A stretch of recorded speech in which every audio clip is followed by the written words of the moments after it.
Good morning, everyone. I am delighted to welcome US Open champion Bryson DeChambeau to the interview room. Bryson, welcome to Royal Troon and welcome to the Open. I believe you played the back nine yesterday. Yeah. Can you give us your thoughts on the course from what you've seen so far? First off, it's great to be here. Second off, it's a tough golf course. That back nine has some teeth, and you've got to drive it straight. You've got to control your golf ball. And, greens are pretty fair, but driving it straight and controlling that golf ball underneath the wind is going to be super key this week. Fantastic. If you have questions for Bryson, please raise your hand and we'll get a microphone to you. Bryson, I know that you haven't played the postage stamp yet, but I'm sure you've heard about it. I'm sure you've maybe looked into it a little bit. Mm-hmm. What are you feeling, when you come to that hole? Well, it can be diabolical for sure, and don't know too much about it other than hit the center of the green and I'll be good every day. That's going to be the goal this week. Great. Number two over on. Hey, Bryson. Yeah. A lot of pros talk about wanting to see their ball fly into certain windows after they hit it. I'm just curious why that's so important during a week like this, and what your tendencies are that you're always on red alert for. Yeah, I mean, I hit the golf ball really high, so it's always been a bit of a, not an issue, but it definitely is helpful in certain situations. But out here in the wind this week, I've got to learn to control, not learn, but just keep the ball under the wind a little bit more, keep it lower flighted. Most people try to see it through windows, and I do too, but not that specific. It's more of, if I take it back to a certain distance and go through, it'll come out with a certain launch just based on the loft. And so I'm really focused on accomplishing that task of just swinging the way I want to swing. And the results will speak for themselves, hopefully. So for me, it's going to be about controlling that height through just length of backstroke for me this week. And it's going to be tough. It's always tough, right to left into the wind, left to right into the wind, and down. It's very diabolical, and just trying to keep it low and underneath the wind is key for me this week. Mike, four in the back here. Bryson, I'm wondering now with a little bit of hindsight, how your feelings during your two major wins were different or different. Well, there's a crowd in 2024, and that was fun. I think they were just different in their own right. 2020 was a bit of showing that I could do it, and obviously not winning a major, it's difficult to get that first win, first major championship win. But then the second one was more of, for me personally, it was more cementing my own comfort levels of, I know I can do it again and again, and I can give myself more runs at numerous majors. And obviously I've played well in a lot of the majors this year, but I pulled it all together, for the US Open. And so just giving myself that comfort and knowing that I can do it pretty much with any type of game I have is really cool. Number three in the front here, please. Hi, Bryson. It's pretty clear from the article in Golf Week that your relationship with Mike Shai has sort of hit a bit of a impasse. Is that relationship, is it irretrievable now, or is it distracting as well, all that stuff going on? Well, look, it's an unfortunate situation. I've loved that man for all my life, and it's a private matter that went public. Unfortunately, we tried to figure it out and make it make sense for everyone, and it just didn't come out that way. And I've said all I've said in the Golf Week article, and to be honest, I'm moving on and looking forward to a great tournament this week, and not going to have any of that in the rearview mirror. History is history, and things will work themselves out. They always do. Number one on the left here, please. Rogers, in the last 12 months, there seems to be a big kind of shift in the perception of you. What do you think that is down to? Is that down to you being more open on YouTube and stuff like that? And did it hurt you in the past when maybe people saw you more negatively? Oh, well, I think I've always been who I've been. I've definitely matured a lot. It's been a growing process for me over the course of time, and YouTube has massively helped. I can tell you that, and being able to just release the emotions in the way that I know I can. When I was a kid, I was super emotional, obviously, but I got frustrated on the golf course. I got really excited on the golf course. And then when I got on tour, it was like everybody had to, hey, no, come on, just be in control. Control yourself. And there were times where I got frustrated, but also times where I realized, hey, no, I should be expressing my emotions because that's me. I don't want to be someone that I'm not. And just really defining that and refining that into a place where it is today has just been a lot of work and progress. And it's just taken time for me to have a better, bigger perspective on life. And also having a platform where I can showcase that and refine it to a really cool level and give people some great entertainment. But did it bother you in the past when people probably seen you negatively and did it? It wasn't like I mean, you could say it's bothered, but it was more of like, dang, disappointed that people don't see who I am. And it's cool to get people to see who I am now. And I'm just going to keep entertaining and showcasing to the fans what this great game is all about. Bob in the front, please. Hey, Bryson, do you enjoy this kind of golf? Like, have you learned to embrace links golf? And is your length at all a problem in trying to figure out, where to dial in drivers when the ball rolls out so far? Yeah, it could be a difficult challenge. I wouldn't say it's a problem, it's a challenge. I think that's what's so great about links golf and Open Championship, and what it provides is a different test and different, a different test to try and figure out and get an A on, I guess you could say. For me, I played well at Royal Lytham St. Anne's when it was firm and fast at the Walker Cup. Played well at St. Andrews, played well at a few other places. But it's always been a difficult test for me just because I wasn't great at putting early on in my career and gotten a little bit better, and my wedge game's gotten better. I've learned to flight the ball a little bit. So slowly it's getting there. I think just a couple more reps and shoot, if I play well this week, I think I can give myself a good chance, obviously. That's all I'm focused on, but I just think over the course of time I'm going to get more and more comfortable with this golf course. Mike, 3 in the middle here. Hi, Bryce. Obviously, you've had a great year in the majors so far. I'm just wondering, where are your confidence levels at heading into the Open compared to previous years coming over here? Yeah, very confident, obviously. It all depends on if I'm striking it well. I can come in here with the most confidence, obviously, off of a major championship win.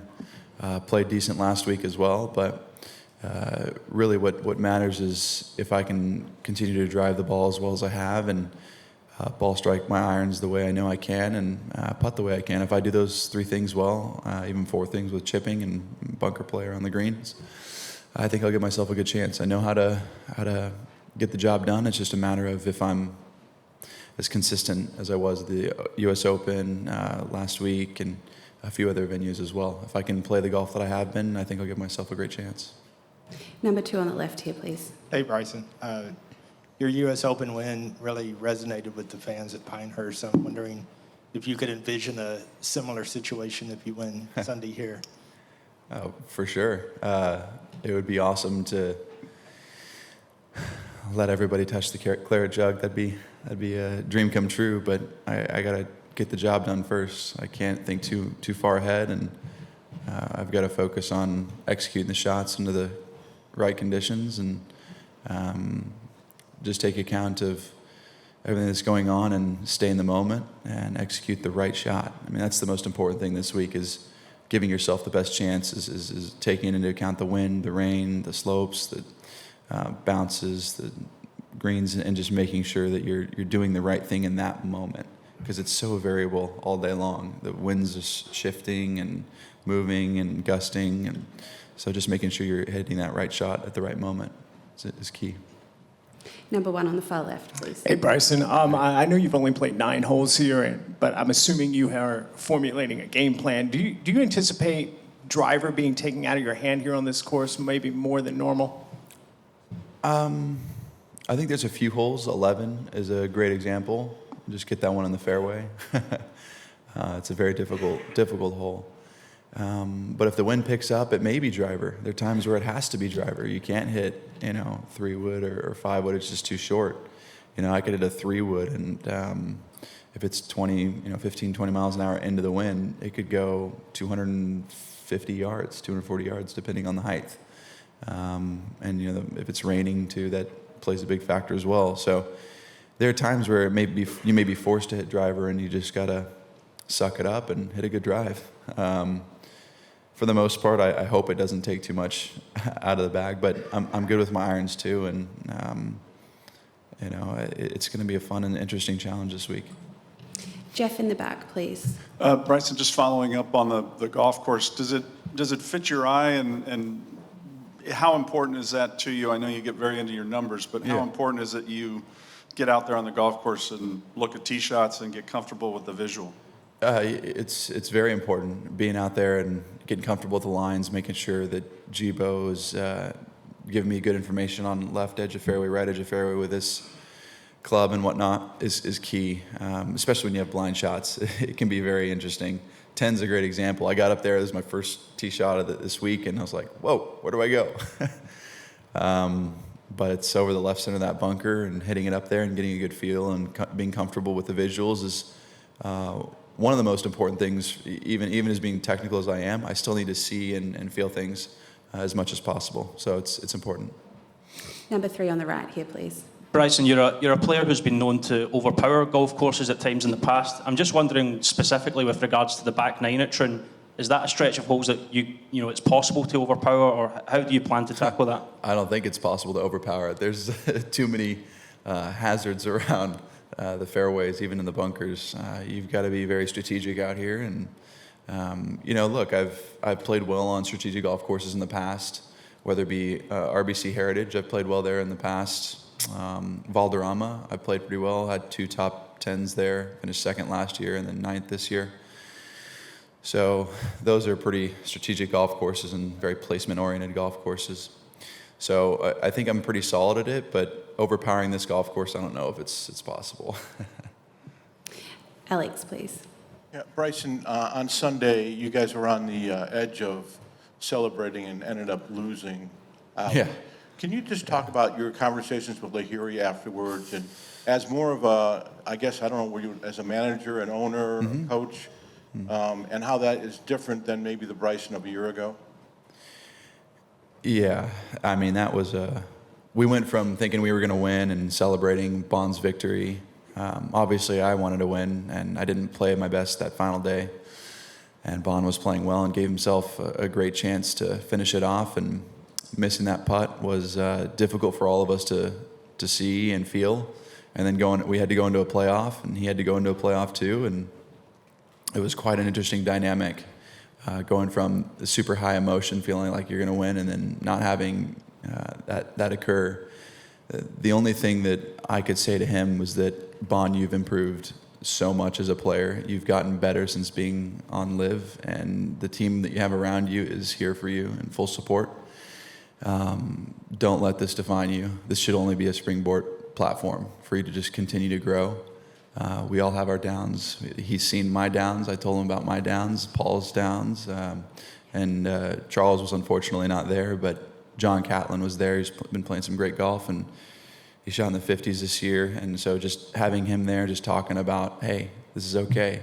You're playing the best golf of your career. Do not reminisce. Move forward, was the best piece of advice that we could give him, and just consoling him. I mean, we feel for him. He's finished second numerous times, just barely missed out on qualifying for this Open. So it was incredibly emotional for all of us, and considering, a few years ago that we don't have that opportunity, it's awesome to be able to not only feed off your teammates, but when you have those highs, you're also going to have lows, and that was a low moment for all of us, and we understand and realize that impact and how it affects us.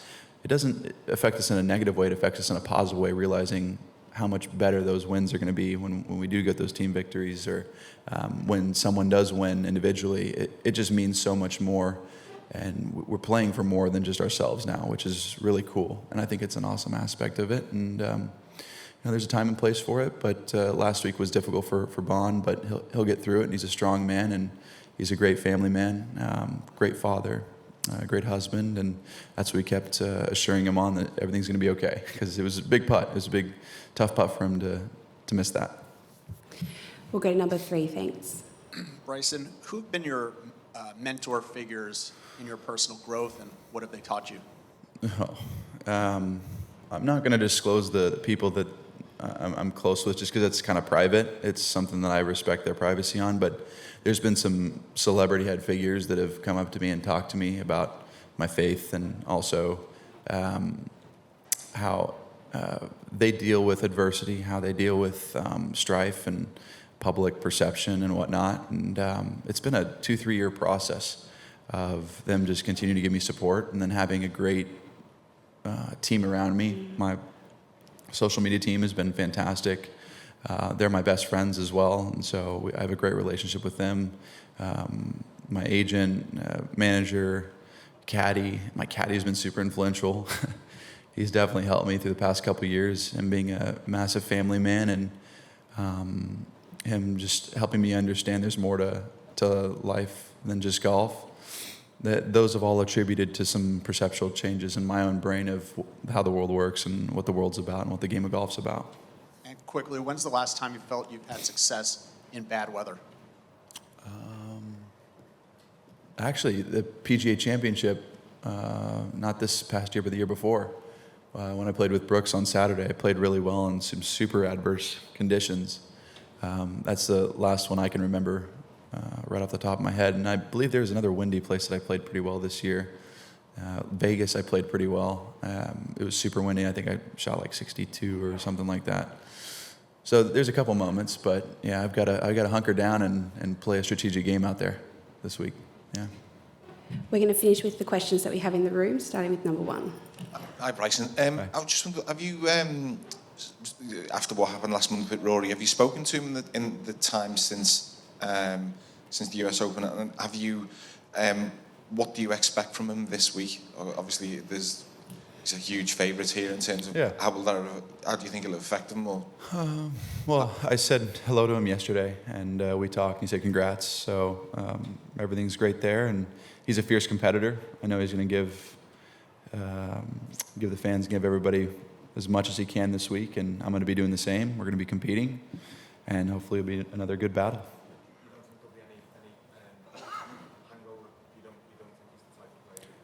I'm not one to make assumptions on someone's golf game and how he feels, but I certainly am going to try to play the best I possibly can. Yeah. Number 4, please. Hi, Bryson. We're obviously all aware of how unique your golf equipment setup is. Yeah. I'm curious whether you'd like to see your setup kind of stay unique to you, or whether you'd like it to impact more into mainstream manufacturing. And just following on from that, once your playing career is complete, would you like to move into equipment design yourself like Mr. Hogan did, or are you content? You might be seeing something later today or tomorrow, I think, on that. Yeah, so I'll give you more when I can, but certainly we're working on some things, and would I like to see it in more in play around the world and across different amateurs, different levels? Absolutely. That's the main goal.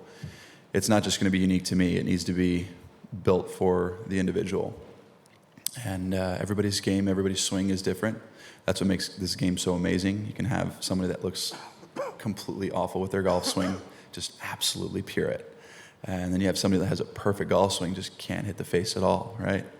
And so really building a golf piece of equipment that works for that individual is incredibly important. And that's what I've personally realized, and I hope to transition over to the public golfer.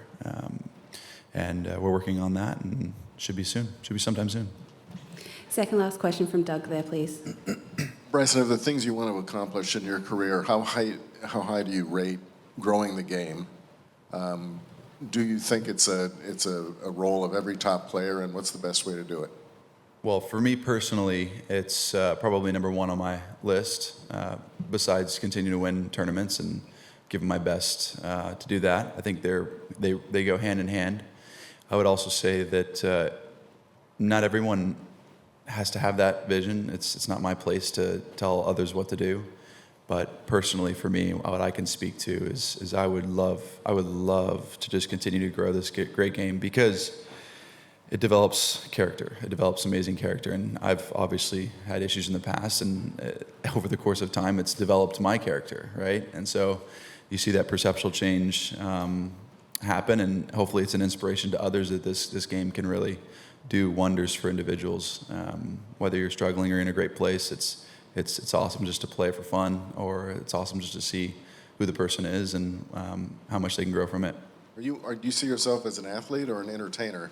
And if it's both, what's the balance? I would say wow. It really depends. Like when I'm out here, I would say it's more of a golfer than entertainer. When I'm filming YouTube content, I'm definitely more of an entertainer compared to a golfer, but I still try to play the best I can. So it flips. It's not like I'm this percentage golfer, I'm this percentage entertainer. It really flows depending on the situation I'm in. Major championship week, I'm focused on playing the best golf I possibly can.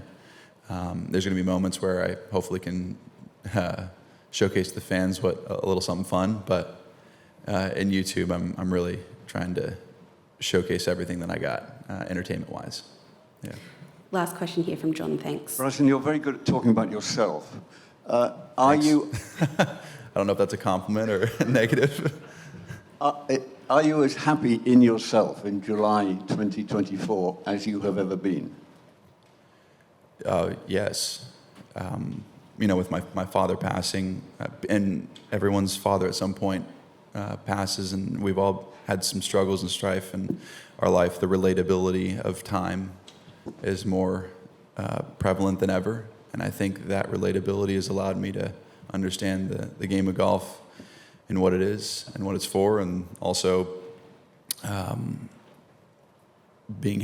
a being happy standpoint. I mean, yes, you just realize that this great game is not always going to be here. I'm not always going to be here. I'm going to move on at some point, and want to do as much as I can in the short time that I've been given. So yeah, I'm as happy as I ever have been. Well, Bryson, thank you very much for your time today. We wish Thanks. you the best of luck this week. Thank you.